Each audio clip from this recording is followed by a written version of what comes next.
حبيت في هذا الحفل أن أتطرق إلى أولئك أصحاب النفوس البريضة المرتزقة اللي بيدوروا لهم ما كتب الله من صوتي. اشتغل صوتي في التلفونات، من قد صوت البلوغ وشحف يقلد لها الرئيس، واحد طلبه، واحد جاهز يجاوب التلفون، وثلاث بيض.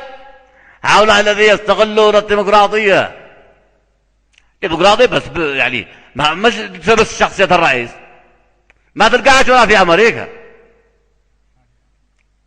احنا في أمن واستقرار وسوء قصدي كل شيء سابر.